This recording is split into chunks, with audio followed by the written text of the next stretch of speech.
Praise the Lord, hallelujah. एक बार फिर से मैं परमेश्वर का धन्यवाद करता हूँ इस अवसर के लिए जो उसने दिया है हमें कि प्रभु के वचन के साथ संगति में हम कुछ समय व्यतीत कर सकें। और आपका एक बार फिर से मैं स्वागत करता हूँ प्रभु के वचन में। आइए हम लोग परमेश्वर का वचन देखेंगे। गलातियों की पत्री 6 अध्याय उसका 14, 15 और 16 वचन मैं आपके साथ पढ़ देता हूं। पर ऐसा ना हो कि मैं अन्य किसी बात का घमंड करूं, केवल हमारे प्रभु यीशु मसीह के क्रूस का, जिसके द्वारा संसार मेरी दृष्टि में और मैं संसार की दृष्टि में क्रूस पर चढ़ाया गया हूं। क्योंकि ना खतना और ना खतना रहित कुछ है, परंतु नई सृष्टि। जितने इस नियम पर चलेंगे उन पर और परमेश्वर के इस्राएल पर शांति और दया होती रहे। परमेश्वर का धन्यवाद हो इस वचन के लिए। जो टॉपिक अर्थात विषय मैं आपके साथ बांटना चाहता हूं, प्रभु यीशु के क्रूस का घमंड। पौलुस कह रहा है यहाँ पर, मैं अन्य किसी बात का घमंड नहीं करूंगा, पर हमारे प्रभु यीशु मसीह के क्रूस का ही, जिसके द्वारा संसार मेरी दृष्टि में और मैं संसार की दृष्टि में क्रूस पर चढ़ाया गया हूं। पौलुस कह रहा है, मैं किसी और बात का घमंड नहीं, परंतु सिर्फ और सिर्फ यीशु मसीह के क्रूस का घमंड करूंगा। वो यहां पर क्यों कह रहे हैं? क्योंकि इससे पहले जब हम पढ़ते हैं तो पौलुस इस बात को स्पष्ट करता है कि वहां जो झूठे शिक्षक लोग हैं वो किन बातों पर घमंड करते थे। लिखा है, तुम्हारा खतना इसलिए कराना चाहते हैं कि तुम्हारी शारीरिक दशा पर घमंड करें। 6 अध्याय के 13 वचन में लिखा है। तो ये शारीरिक लोग होते थे जो शारीरिक बातों में घमंड करते थे, और विशेष तौर से खतने पर, हम दूसरे शब्दों में कहें व्यवस्था पर घमंड करने वाले लोग थे ये लोग। और यही चीज गलातियों के विश्वासियों को सिखाना चाह रहे हैं कि उन्हें फिर से लौट करके व्यवस्था की ओर लौट आना है। वो लोग व्यवस्था की ओर इन विश्वासियों को लौटाना चाहते थे, जिसमें खतना भी एक महत्वपूर्ण हिस्सा है, भाग है। और वो इसलिए ऐसा करते थे क्योंकि यदि पूरी तरीके से परिवर्तन लेकर के आएंगे तो वो लोग सताए जाएंगे। लेकिन अगर वो इस्राएलियों के जैसे खतने पर विश्वास करेंगे और खतना करवाएंगे, यहूदियों के समान बनेंगे, तो उन्हें ज्यादा विरोध का सामना करने की जरूरत नहीं पड़ेगी। क्योंकि इन विश्वासियों का सबसे ज्यादा विरोध अगर कोई करता था तो ये यहूदी लोग होते थे। तो मेरे प्रियो, पौलुस इस बात को बता रहा है कि मैं किसी भी तरीके से किसी भी चीज का घमंड नहीं करूंगा। यद्यपि अगर हम लोग प्रभु का वचन पढ़ें तो उसके पास बहुत सारी चीजें थी जो घमंड करने की थी। गलातियों 1 अध्याय का 13 और 14 वचन में पौलुस खुद इस बात को लिखते हैं, यहूदी मत में जो पहले मेरा चाल चलन था उसके विषय तुम सुन चुके हो कि मैं परमेश्वर की कलीसिया को बहुत ही सताता और नष्ट करता था।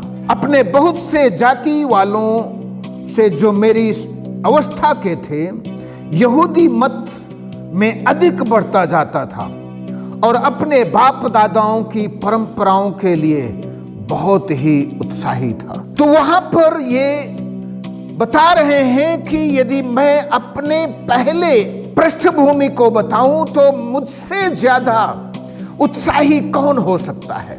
लेकिन मैं उन सब चीजों के लिए अपने आप को क्रूस पर चढ़ा चुका हूं। तो पहली चीज मेरे प्रियो, वो क्यों घमंड करना चाहता है प्रभु पर?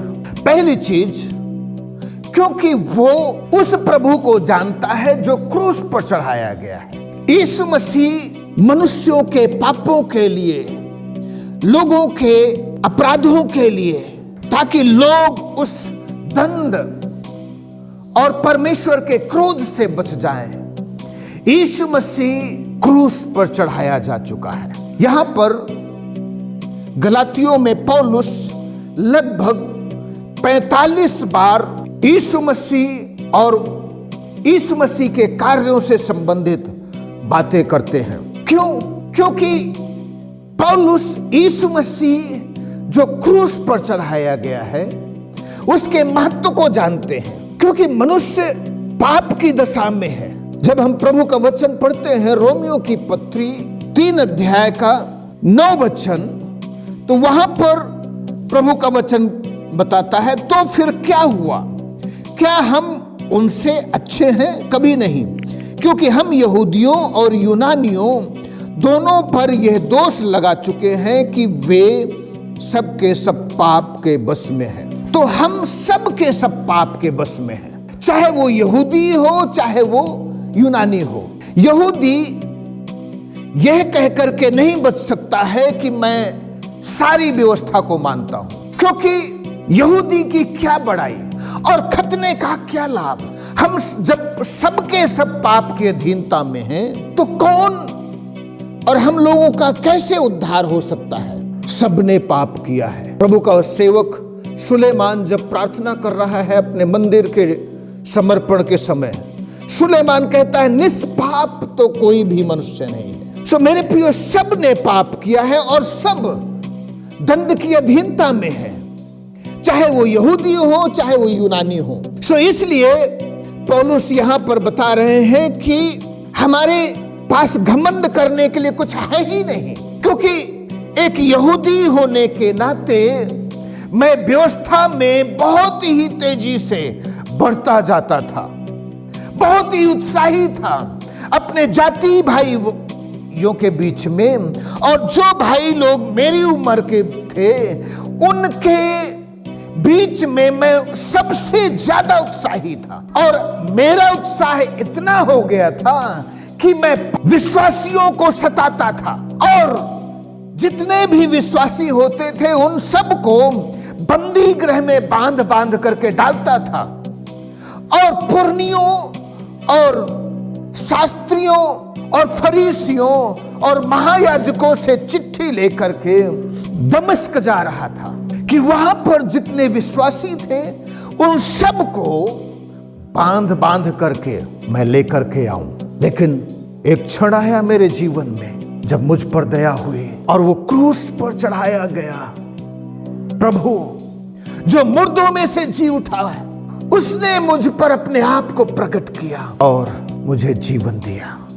सो यहां पर वो बताना चाह रहा है कि मैं उस प्रभु को जानता हूं जो क्रूस पर चढ़ाया गया है, उस व्यक्ति और उसके महत्व को जानता हूं, उसके कार्य को जानता हूं जो क्रूस पर चढ़ाया गया है। दूसरी चीज, उस मसीह के क्रूस की सामर्थ्य को जानता हूं। इस संसार की नजरों में तो क्रूस दंड का एक साधन है, क्योंकि प्रभु का सेवक कहता है, श्रापित है वो व्यक्ति जो काठ पर लटकाया जाता है। तो इस संसार की नजरों में तो क्रूस दंड है, वो श्राप है, लेकिन मैं उस क्रूस की महिमा को जानता हूं। क्रूस हमारे लिए शैतान, पाप और मृत्यु के ऊपर विजय का प्रतीक है। यीशु मसीह ने मुझ पर दया की, क्रूस की सामर्थ्य को प्रकट किया और मेरे जीवन को उसने बदल दिया। प्रभु का वचन जब हम गलातियों 2 अध्याय का 20 वचन पढ़ते हैं, यहां पर लिखा हुआ है, मैं मसीह के साथ क्रूस पर चढ़ाया गया हूं, अब मैं जीवित ना रहा परंतु मसीह मुझ में जीवित है। अब मैं शरीर में जो जीवित हूं तो केवल उस विश्वास से जीवित हूं जो परमेश्वर के पुत्र पर है, जिसने मुझसे प्रेम किया और मेरे लिए अपने आप को दे दिया। तो यहां पर पौलुस बता रहे हैं वो उसने अपने शरीर पर वो विजयी हुआ है, संसार पर विजयी हुआ है और मृत्यु पर विजयी हुआ है, और अपने सेल्फ जो घमंड को दर्शाता है उस पर वो विजयी हो गया है। सो क्रूस उसके लिए विजय का एक प्रतीक है, एक साधन है कि जितने भी दुख और तकलीफ उसने सहे हैं वो हर एक पाप के ऊपर विजय, हर एक श्राप के ऊपर विजय का एक साधन है। तीसरी चीज जो यहां पर पौलुस कह रहा है उन लोगों को कि यीशु मसीह के विषय में वो जानता है कि क्रूस का उद्देश्य क्या है, यीशु मसीह के आने का उद्देश्य क्या है, यीशु मसीह के दुख उठाने का उद्देश्य क्या है। यीशु मसीह इस पृथ्वी में आ गया, हम लोगों के लिए उसने दुख उठाया, हम लोगों के लिए उसने ताड़ना सही, वो क्रूस पर चढ़ाया गया, क्रूस की मृत्यु सह ली। उसका एक उद्देश्य है। यहां पर जब हम 15वें वचन में पढ़ते हैं, यहां पर लिखा है क्योंकि ना खतना और ना खतना रहित कुछ है परंतु नई सृष्टि है। तो पौलुस यहां पर बता रहे हैं खतना और खतना रहित कुछ भी नहीं है। अर्थात दूसरे शब्दों में हम कहें यीशु मसीह ने एक नई पहचान को स्थापित किया है। जो पुरानी पहचान थी खतना अर्थात इस्राएली लोग और खतना रहित अर्थात अन्य जाति लोग जो जिन्हें हम यूनानी लोग कह सकते हैं, तो अब ना ही खतना रहित है ना खतना वाला कुछ है। गलातियों में ही पौलुस लिखते हैं 3 अध्याय के 27 और 28 वचन में, और तुम में से जितनों ने मसीह में बपतिस्मा लिया है उन्होंने मसीह को पहन लिया है। अब ना कोई यहूदी रहा और ना यूनानी, ना कोई दास ना स्वतंत्र, ना कोई नर और ना नारी, क्योंकि तुम सब मसीह यीशु में एक हो। तो जो दीवार थी अलग करने वाली यहूदी और अन्य जातियों के बीच में और मालिक और नौकर के बीच में, ये जो दीवार थी यीशु मसीह ने खत्म कर दिया है, और यीशु मसीह अब यहां पर एक नई सृष्टि बना रहे हैं। लेकिन पौलुस यहां पर क्यों लिख रहे हैं? क्योंकि ये झूठे यहूदी मत मानने वाले लोग थे, वो सब विश्वासियों को फिर से उसी व्यवस्था की ओर लौटा करके ले जाना चाहते थे। पौलुस कह रहे हैं ये अब कुछ नहीं है, ना खतना कुछ है और ना खतना रहित कुछ है, ना ही यहूदी कुछ है और ना ही अन्य जाति कुछ है। यीशु मसीह ने हम सबको एक नई सृष्टि बना दिया है। जब हम प्रभु का वचन पढ़ते हैं 2 कुरिन्थी 5 अध्याय के 17 वचन में, वहां पर परमेश्वर का सेवक पौलुस कह रहा है, इसलिए यदि कोई मसीह में है तो वो नई सृष्टि है, पुरानी बातें बीत गई हैं, देखो सब नई हो गई है। तो जो पुरानी बातें अर्थात यहूदी, अन्य जाति, खतना रहित और व्यवस्था, ये सब यीशु मसीह ने खत्म करके एक हम में से जो है जितने खतना वाले हैं और जितने बिना खतना वाले हैं, सबको यीशु मसीह ने एक नई सृष्टि बना दिया है। पुरानी बातें खत्म है। यीशु मसीह के क्रूस का जो उद्देश्य था, सभी मनुष्यों के बीच में जो दीवार थी उसको खत्म करके एक नई सृष्टि को बना दे यीशु मसीह। और दूसरा जो उद्देश्य था यीशु मसीह के क्रूस का, वो ये था एक नए इस्राएल की स्थापना। प्रभु का सेवक पौलुस 16 वचन में इस बात का वर्णन करते हैं, जितने इस नियम पर चलेंगे उन पर और परमेश्वर के इस्राएल पर शांति होती रहे। तो जो लोग सिर्फ और सिर्फ और अपने जीवन में क्रूस को ही पहला स्थान देंगे, पौलुस कह रहे हैं वो सब एक नया इस्राएल है। अभी तक एक शारीरिक इस्राएल था जो अब्राहम से पैदा हुआ। अब्राहम से पैदा हुए जितने बच्चे थे वो सब इस्राएल कहलाते थे। शारीरिक रूप से वो परमेश्वर के लोग कहलाते थे, परमेश्वर के चुनी हुई प्रजा, परमेश्वर की निज प्रजा कहलाते थे। लेकिन अब परमेश्वर का सेवक कह रहा है, परमेश्वर तुम में से, अन्य जाति में से और यहूदियों में से जो बीच की दीवार को खत्म करके यीशु मसीह हम में से एक नए तरीके के इस्राएल की स्थापना करने के लिए आया है। पत्रस अपनी पहली पत्री 2 अध्याय में लिखते हैं, अब तुम एक चुना हुआ वंश, राजपदधारी, याजकों का समाज हो। यीशु मसीह हम सबको एक इकट्ठा करके, सारी जाति और समुदाय को खत्म करके हम सबको एक नया इस्राएल की स्थापना करने के लिए आया है। मेरे प्रियो, हम लोग भारत में रहते हैं। हम भारत में भिन्न भिन्न जाति समुदाय में बटे हुए हैं, भिन्न भिन्न भाषाओं में बटे हुए हैं, लेकिन यीशु मसीह ने हम सब के लिए अपना लहू बहा दिया है। उसका क्रूस अल्टीमेट है। हमारा जो घमंड करने का कारण हो वो यीशु मसीह का क्रूस हो, और जब हम यीशु मसीह के क्रूस पर घमंड करेंगे, परमेश्वर हमारे जीवन में एक नई सृष्टि पैदा करेगा।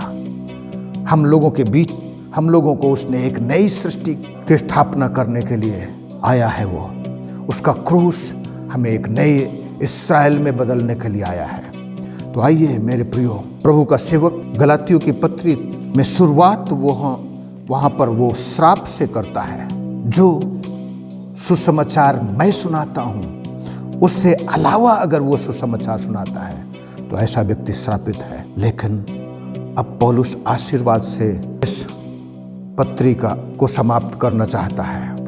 वो कहता है, परमेश्वर के इस्राएल पर शांति और दया होती रहे। जो लोग इस नियम क्या, यीशु मसीह के लहू पर घमंड करना, यीशु मसीह के क्रूस पर घमंड करना। इसलिए आइए हम लोग उन झूठे शिक्षकों से सावधान रहें जो हमें फिर से लौटा करके व्यवस्था और खतना और शब्द के दिन की ओर ले जाना चाहते हैं। प्रभु हमें एक नए इस्राएल बनाना चाहता है, एक नई सृष्टि बनाना चाहता है, और इस नए इस्राएल, नई सृष्टि पर परमेश्वर की शांति और आशीष बनी रहे।